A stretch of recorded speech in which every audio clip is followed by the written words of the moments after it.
Hi எல்லாருக்கும் வணக்கம். எல்லாம் எப்படி இருக்கீங்க? நல்லா இருக்கீங்களா? இன்றைக்கி சனிக்கிழமை லன்ச் எங்கள் வீட்டில் என்னென்னா, நல்ல காரசாரமாக ஒரு கத்திரிக்காயும் பூண்டு போட்டு நல்ல ஒரு பொரியல் பண்ணியிருக்கேன். இந்த பொரியல் பார்த்தீங்க அப்படின்னா, இது தயிர் சாதம், இந்த ரசம் சாதம், பருப்பு சாதம், இதுக்கெல்லாம் நல்ல பருப்பு கீரை, இதுக்கெல்லாம் நல்ல ஒரு காரசாரமான சைடிஷ்ஷாக இருக்கும்.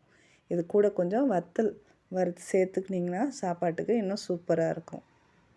நான் கொஞ்சம் மாங்காய் ஊறுகாயும் அதில் சேர்த்து சாப்பாட்டுக்கு செஞ்சுருக்கேன். பாருங்கள், இது முருங்கைக்கீரை. இன்றைக்கி நான் பருப்பு சேர்த்து முருங்கைக்கீரை செஞ்சுருக்கேன்.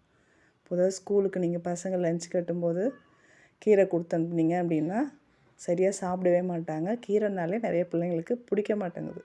நீங்கள் சண்டேவில் அது மாதிரி செஞ்சிங்கன்னா கூட ஸ்பெஷலாக தான் கேட்பாங்க, கீரை சாப்பிட மாட்டாங்க. இந்த மாதிரி சனிக்கிழமை லீவுங்கள்லையோ இல்லை மற்ற லீவ் வரும்போது உங்களுக்கு டைம் கிடைக்கும் போதெல்லாம் இந்த மாதிரி கீரை நீங்கள் அதிகமாக பிள்ளைங்களுக்கு சேர்த்துக்கோங்க. இப்போ இந்த கத்திரிக்காய் பொரியல் எப்படி செய்யலான்றதை பார்க்கலாம். அங்கே ஒரு 1/4 கிலோ அளவு கத்திரிக்காயை நான் கட் பண்ணி தண்ணியில் போட்டு வச்சுட்டேன். நீங்கள் எல்லா காயும் நம்ம கழுவிட்டு தான் கட் பண்ணுவோம். இந்த காயை மட்டும் நம்ம கட் பண்ணிவிட்டு தண்ணியில் கழுவி எடுக்கிறதா இருக்குது. ஏன்னா கட் பண்ணி வச்ச உடனே கருத்துரும். அதனால தான் நம்ம இப்படி பண்ணியிருக்கோம். பாருங்கள், இதுக்கு அதிகமான தாளிப்புக்கு தேவையான பொருள் அதிகம் தேவையில்லை. வெறும் பூண்டு, ஒரு தக்காளி, கருவேப்பிலை, கொஞ்சம் துருவின தேங்காய் தான் நான் வச்சுருக்கேன். வானல் காஞ்சதும் நீங்கள் எண்ணெய் தேவையான அளவு சேர்த்துக்கோங்க. இதை நல்லெண்ணெயில் செய்யும்போது தான் நல்ல டேஸ்ட்டாக இருக்கும். நல்லெண்ணெய், கத்திரிக்காய், பூண்டு, இது 3 சேர்ந்த வாசனை தான் இதுக்கு நல்லா தூக்கலாகவும் டேஸ்ட்டாகவும் இருக்கும் இந்த பொரியலுக்கு. பாருங்கள், எண்ணெய் காஞ்சது, கடுகு ஒரு 1/2 ஸ்பூன் போட்டேன். அடுத்து ஜீரகம் ஒரு 1/2 ஸ்பூன் சேர்த்துக்கோங்க. பூண்டு, அடுத்து பூண்டு அது பொரிஞ்ச உடனே பூண்டு போட்டுக்கோங்க. கருவேப்பிலை போட்டு நல்லா வதக்கிடுங்க.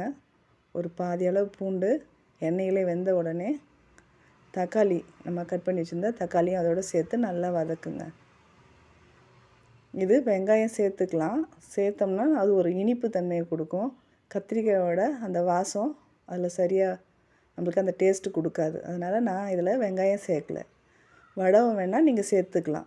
இந்த வடகம் சேர்த்தும் செய்யும்போது நல்ல வாசனையாக இருக்கும். பூண்டு, வடகம், கத்திரிக்காய் சேர்ந்தால் நல்ல வாசனையாக இருக்கும். நான் இன்றைக்கி வெறும் கடுகும் ஜீரகம் மட்டும் போட்டு தாளிச்சிருக்கேன். பாருங்கள், ஒரு 1/2 ஸ்பூன் மஞ்சள் பொடி, ஒரு தனி மிளகாத்தூள் ஒரு 1/2 ஸ்பூன் போட்டு நல்லா வதக்கி விடுங்க. அடுத்து கத்திரிக்காயை சேர்த்துக்கலாம்.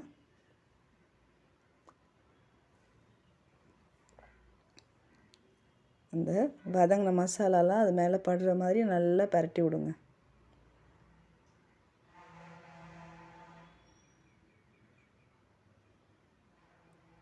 பாருங்கள், எண்ணெய் எல்லாத்துலேயும் படுற மாதிரி இருக்கணும். நல்லா பரட்டி விட்டுட்டு தேவையான அளவு உப்பு சேர்த்துக்கோங்க.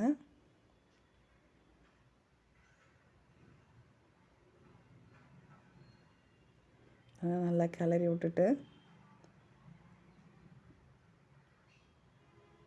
ஒரு மூடி போட்டு அடுப்பு சிம்மில் வச்சுட்டு மூடி போட்டு மூடிடுங்க. ஒரு நிமிஷத்துக்கு ஒரு தடவை, ஒரு 2-3 தடவை அது மாதிரி பரட்டி விடுங்க. அடி பிடிக்காமல் எண்ணெயிலே பரட்டி விடுங்க. பாருங்கள், எப்படி எண்ணெய் நல்லா கக்கி வருது பாருங்கள். அந்த அளவுக்கு இதிலே பாதிக்கு மேலே வெந்துடும். நம்மளுக்கு கத்திரிக்காய் வெந்து போயிடும்.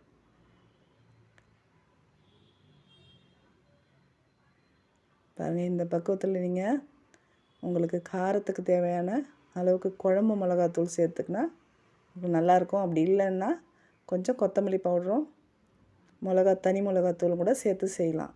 நான் இதை வீட்டில் இருக்கிற குழம்பு மிளகாத்தூள் தான் சேர்த்துருக்கேன். நல்லா கிளறி விட்டுக்கோங்க. விட்டுட்டு ஒரு 1/2 கிளாஸ் அளவு தண்ணி இதுக்கு போதுமானது. இது ஏற்கனவே நம்மளுக்கு ஒரு 3/4 பங்கு வெந்து போச்சு. ஒரு எல்லா மசாலாலாம் சேர்கிற மாதிரி ஒரு 1/2 டம்ளர் தண்ணி மட்டும் சேர்த்துக்கோங்க. பாருங்கள், நல்லா தட்டி ஒரு மூடி போட்டு மூடிடுங்க. இப்போ அடுப்பை ஹையில் வச்சுருங்க.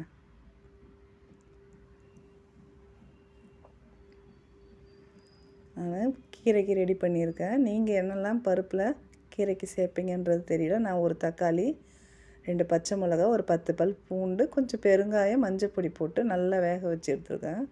துவரம்பருப்பு, அலசி வச்ச கீரையை நல்லா வெந்த பருப்பு கூட சேர்த்து கிளறி விடுங்க. கீரையை மூடி வேக வைக்கக்கூடாது, திறந்தடியே நீங்கள் வேக வச்சு எடுத்துக்கோங்க. உங்களுக்கு கத்திரிக்காய் மசாலா தயாராகிடுது.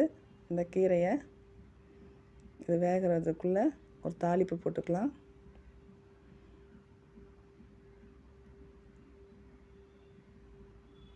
பாருங்கள், திறந்து பாருங்கள் எப்படி எண்ணெய் கக்கி வந்து எவ்வளோ கலர்ஃபுல்லாக இருக்குது பாருங்கள். இதை நீங்கள் தோசை, சப்பாத்தி கூட சைட் டிஷ்ஷாக வச்சுக்கலாம். அவ்வளோ டேஸ்ட்டாக இருக்கும். பாருங்கள், பார்க்கவே எவ்வளோ சூப்பராக இருக்குது பாருங்கள். இது கொஞ்சம் முழுசாக இருக்கிற மாதிரி இருக்கும். நீங்கள் கரண்டியால் லைட்டாக மசிச்சு கூட விட்டுக்கலாம். அதை நீங்கள் பாருங்கள், மசிச்சு விட்டு எடுத்துக்கலாம். இந்த சாதத்தில் வச்சு பிசைஞ்சு சாப்பிடக்கூட அவ்வளோ சூப்பராக இருக்கும்.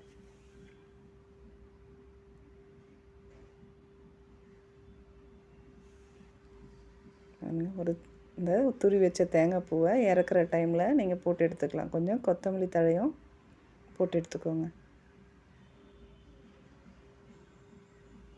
இதை அப்படியே கிளறி இறக்கிடுங்க.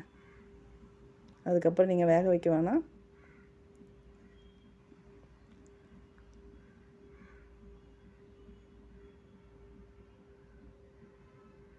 பாருங்கள், எவ்வளோ ஜூஸியாகவும் கலர்ஃபுல்லாகவும் இருக்குது பாருங்கள். சூப்பராக இருக்கும்.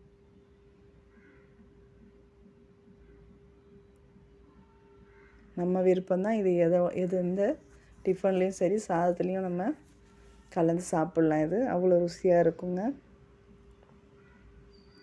அடுத்து கீரை வெந்துடுது. இதை நான் தண்ணி வடிச்சிட்டு நான் என்ன தாளிப்பு கொடுக்குறேன் பாருங்கள். எண்ணெய் தேவைக்கு எண்ணெய், அது கூட ஒரு ஸ்பூன் நெய் சேர்த்துக்கோங்க. நீங்கள் இல்லை முழுசாக நெய் இருந்தால் கூட நீங்கள் ஃபுல்லுமே ஆயிலுக்கு பதில் நெய்யை சேர்த்துக்கலாம். இதில் கடுகு, கொஞ்சம் ஜீரகம், இதுலேயும் நீங்கள் வடகம் வேணால் சேர்த்துக்கலாம். நல்லா டேஸ்ட்டாக இருக்கும், வாசனையாகவும். பசங்க வந்து அது கருப்பாக இருக்கிறதுனால, கலராக இருக்கிறத சாப்பிட மாட்டாங்க, பொறுக்கி வைக்க செய்வாங்க. பிடிக்காதவங்க இந்த மாதிரி நீங்கள் ஜீரகமும் கடுகும் சேர்த்து, மிளகா வத்தல் 2 சேர்த்து, ஒரு 4 பல் பூண்டு தட்டி போட்டு தாளித்து கொடுத்துக்கோங்க. போட்டு கடைஞ்சி எடுத்துக்கோங்க. பாருங்கள், இவ்வளோதாங்க மதிய சமையல்.